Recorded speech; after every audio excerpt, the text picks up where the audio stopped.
Good morning, y'all, and welcome back to the channel.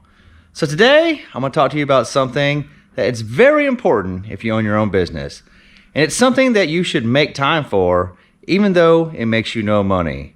Today is a down day, but it's not a down day in terms of the business. Today is a day that we take care of the trailer, the equipment, and we do some admin work. First things first, do you guys want to see how dirty my equipment looks after a whole week of mowing? It's probably as dirty as I've ever shown on this channel, but it's been raining, and well, things have been pretty messy.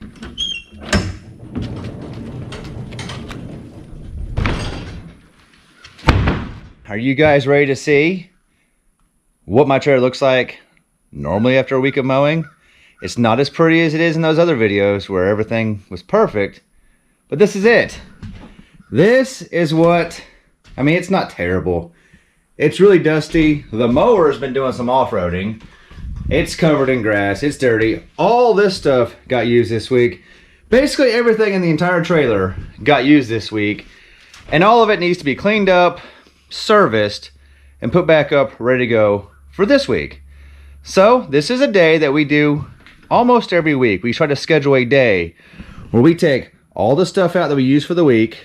We clean it, we service it, and we make sure it's good to go for the upcoming week work, because we don't want to spend time fixing equipment. We want to spend time using equipment to make money. So first things first, let's get the old skag out and get her washed up.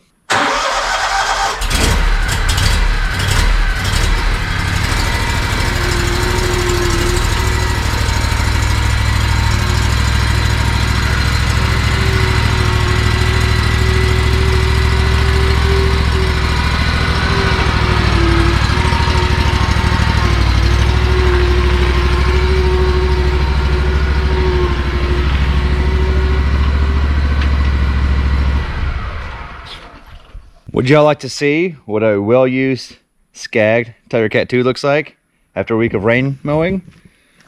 There it is, in all of her glory. She does get dirty. She actually gets real dirty. See, I found some soft spots this week. Turns out the tires will throw mud everywhere. Also, I think it's on this side too. We had stuck twice this week, and we've been mowing in wet grass, so it sticks to everything. But that's what happens when you use your equipment. So we're gonna get the pressure washer out, get that taken care of.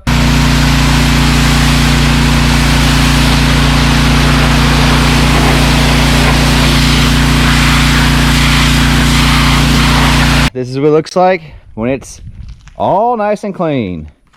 And we make a point to do this at least once a week. One, because we don't like dirty equipment, but two, it allows us to see the equipment and see if there's any damage or things that need attention. Plus, it looks so good when it's clean. If you're gonna do it, don't take the pressure washer and just go wherever you think you need to go. There's a lot of important things you don't want to pressure wash. So I have the smallest tip, or the widest tip, on my gun, so it's not as much pressure. Now I'm just trying to knock the mud and dirt off and get the grass off and get the grease off so that I can service it. Now, while that dries, I also like to take care of a few other things with the pressure washer. Specifically, my trimmer shafts. Because, well, they get pretty disgusting from a week, and the pressure washer takes that right off. But also, I'll hit up my edger, and I'll hit all the equipment I use. I will give it a light coat. Will not be washing the motor end, but the shafts and all the attachments all spray off. Also, you can tell I used the pole saws this week, because you see the oil right here? Well, it's all down here on my fender because, well, these things leak all the time. So whenever I put them up after today, I will not be filling these back up with oil, but whenever I use them in the field, they get filled up, and of course, obviously, all chain oilers are gonna drip. So this one is dripping onto that. This one right here is dripping onto that. It's all on the floor. And that happens every time I have a big job with anything involving chainsaws. Those will leak until, well, the end of the week when I get a chance to clean it up. But this got used this week. All these got used this week. Both blowers got used. Two of those got used. That got used. One of the chainsaws got used, and all these got used. So we have quite a bit of cleaning to do this week. Also, Look how dirty my trailer is. You know it's been a really dirty week when my trailer looks like this. This is probably the dirtiest it's been all year. Now that things are drying up, it's time to start going through each piece of equipment and get it ready for next week and put it back in the trailer. So like my pole saws and my hedge trimmers and my edgers and my weed eaters, I'm basically gonna go through the power heads. I'm gonna check the air cleaners. The hedge trimmers, I will lubricate and clean the blades. The pole saws, I will sharpen the blades. I will not fill them full of oil until I use them next. But then once that's done, I'll make sure they start, fill them full of gas, and then they'll be ready to go back in their homes on the trailer. So I decided to start with the easiest piece of equipment to clean, and that is my hedge trimmer. So I went ahead and checked the air filter, topped it off with fuel, started up and ran it, and I lubricated and cleaned the blades, and I use this. I know it says still, but it's just a good product for those hedge trimmer blades. Plus, my dealer didn't have the Echo version, so I got the steel version instead. So that's one piece down, just a few more to go.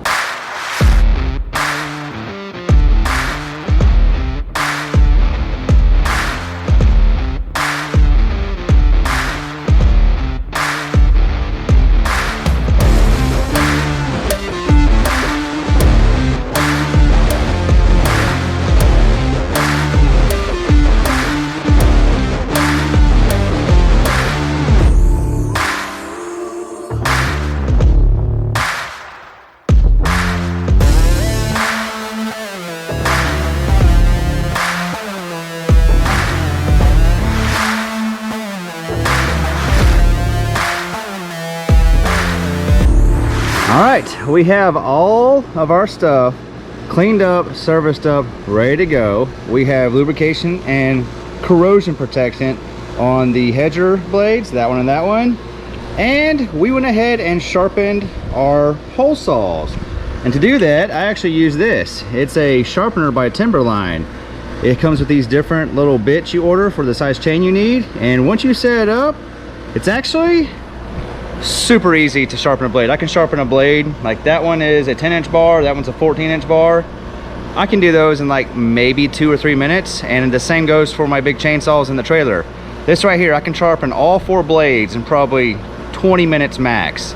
This thing, it's pretty awesome. Once you figure out how to set it up, it's way faster than filing. Now that we're done with all the small equipment, it's time to turn ourselves to the main attraction, the old Skag Tiger Cat 2. Now that it's clean, the first thing we're gonna do is we're gonna change blades. Well, because here, we change blades a lot. It's actually the easiest mower I've ever owned to change blades on. You don't have to get underneath it to do it. You can do everything from the top. Unless you have a problem, then you have to get on bottom and top. But the Skag has the best way to change blades in my opinion. I can actually change blades in about 3 or 4 minutes. I have to use my fancy ramp over here because you have to have access to drop the blades down from the bottom, because there's a bolt that you can undo from the top, but it has to run the whole distance of the spindle and comes out the bottom side. So you need about 10 or 11 inches of space. So I drive it up on my little ramp right there and let it fall out the bottom.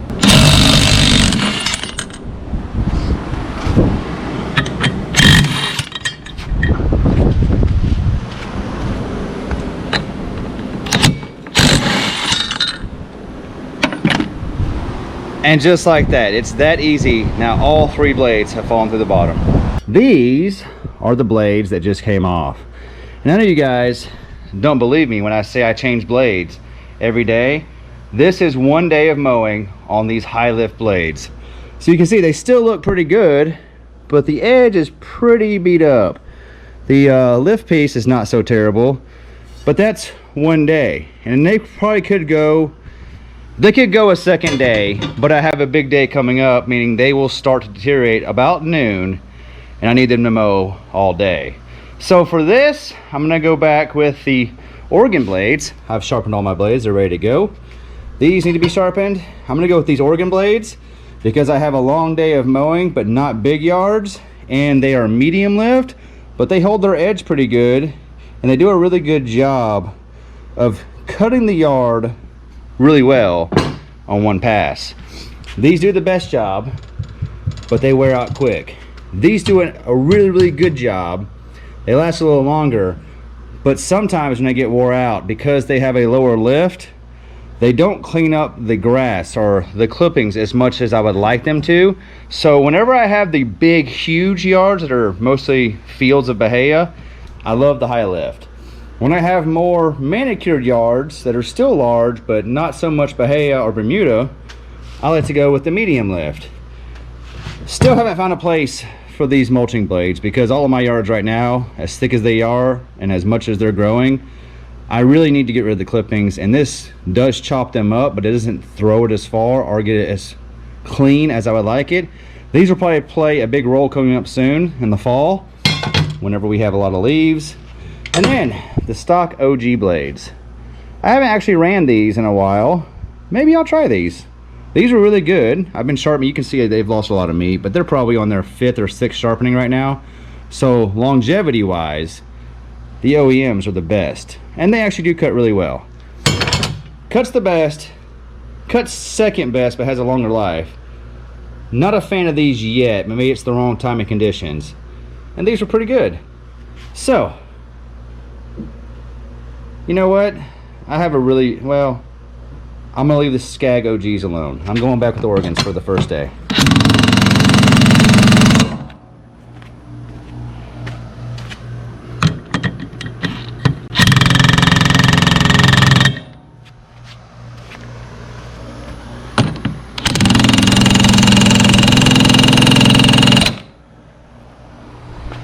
And just like that, we have fresh blades. Now, next up on the agenda, time to give this thing a good greasing. And I actually grease mine more than the manual says, but it's because I use it every day and I like to have things greased. So we'll grease the front wheels, the front casters. We will get all 3 spindles. We have the linkages for the deck, and we have some on the back for the back rollers on the deck. You know, it never fails. When you go to grease something, it's always out of grease. I swear, I fill this thing up every time I have to use it.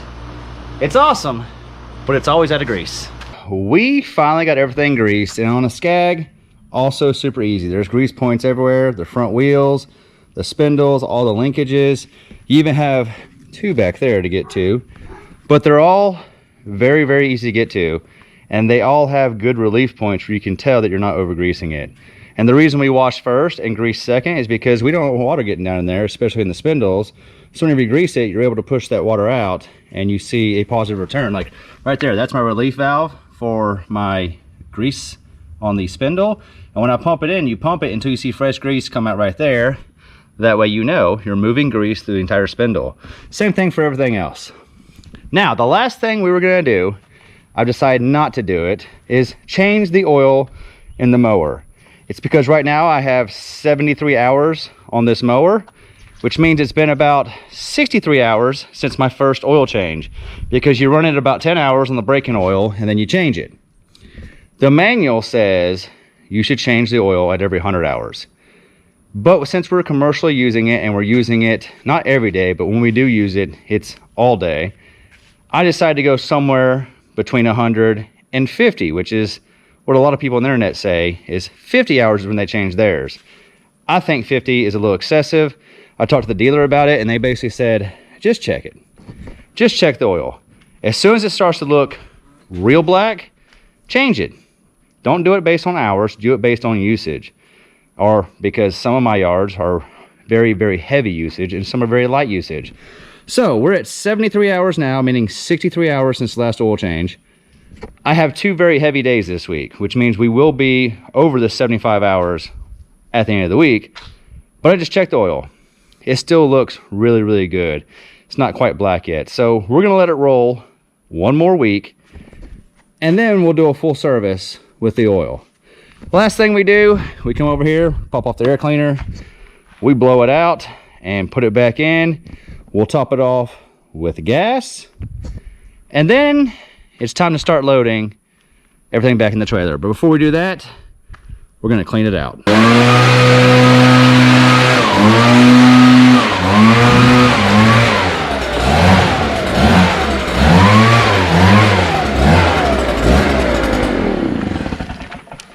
Now that's the easy way to clean your trailer out.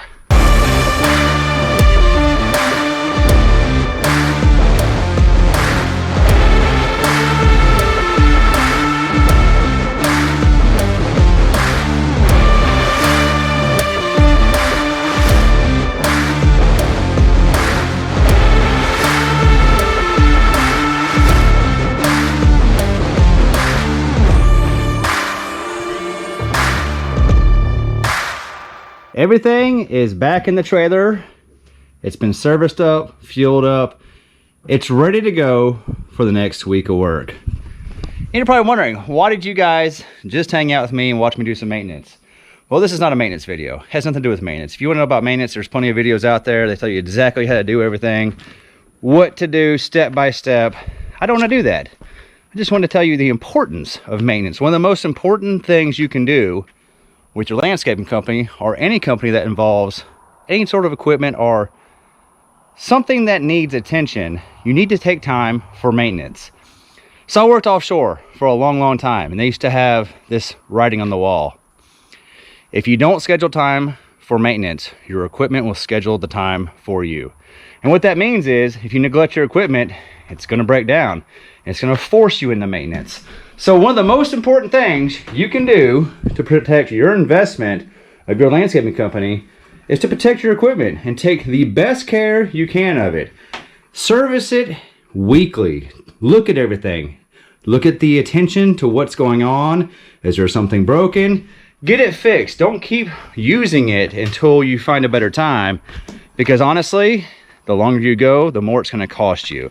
It's easy to fix something little. It may be a little inconvenient, but it'll be a lot less inconvenient than when it finally breaks all the way. So, if you're going to do a business like this, make sure you schedule time to take care of what takes care of you, your equipment. Keep it running, and it'll keep you running.